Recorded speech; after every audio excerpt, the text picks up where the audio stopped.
Hello and welcome back to Innovation by Design. I'm Mike LaChapelle and this is Module 7. In this module, we consider the second component of the infrastructure. Now, the infrastructure components are those required to create the value that you offer to your customers. And here we look at the key resources. Now, simply defined, key resources are the most important assets required to make the business work. Like key activities, you do not want to create a shopping list of all the assets that you need to run a business. Stay strategic in your thinking. Make sure you are focused on the resources that are essential for the business to be successful. There are 4 types of resources that the business needs to consider. The first is tangible resources. Now, these are the physical things to run the business. If you're a chip manufacturer like Intel, you need production facilities. If you're a retail business, you may need storefronts in which to operate. Or in the case of Walmart and Amazon, you need to have distribution centers. Now, tangible resources may include facilities, machines, IT infrastructure, or locations. Now, the second is the intangible resources. These are the intellectual or virtual things that you need to run the business.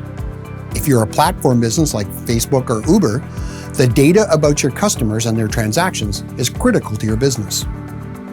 Many businesses are structured on patents or proprietary knowledge, particularly technology businesses.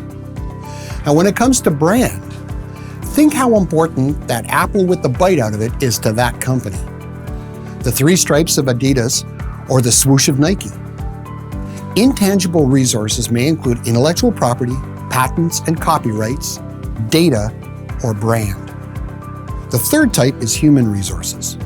Now, most often when we consider human resources, we're concerned with a specific expertise necessary for the company, especially in knowledge-intensive businesses. For example, the chemistry expertise in the pharma business, or programming and design in technology businesses. Now, sometimes the people are the resource. If you're Groupon, your business relies heavily on the sales force on the street, getting businesses to sign up for the coupon programs. Now, many social impact enterprises, like Kiva, rely heavily on a network effect as an acquisition strategy. In those cases, the people, your customers, are the critical resource for the growth of the business. Human resources may include the specific people playing a role in delivering or growing the business, or subject matter expertise. Now, the last type is financial resources.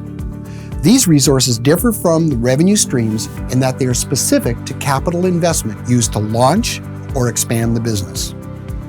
In some areas of government, for example, revolving funds are used to finance operations without relying on the appropriations from taxes. Financial resources may include loans, guarantees, lines of credit, stock, or purpose-driven funds. When capturing the key resources of your business, as a check and balance, make sure you have all the assets necessary for creating the value propositions, and also assets required for your channels or your acquisition strategies. What is included in the resources are assets that are in your control, but sometimes it makes more sense, and it's better, to outsource these assets, in which case the resource then becomes the agreement for those assets.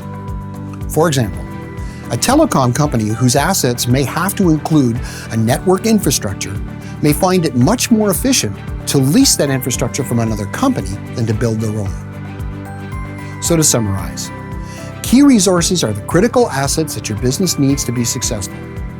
One needs to consider 4 types of assets: physical, intellectual, human, and financial.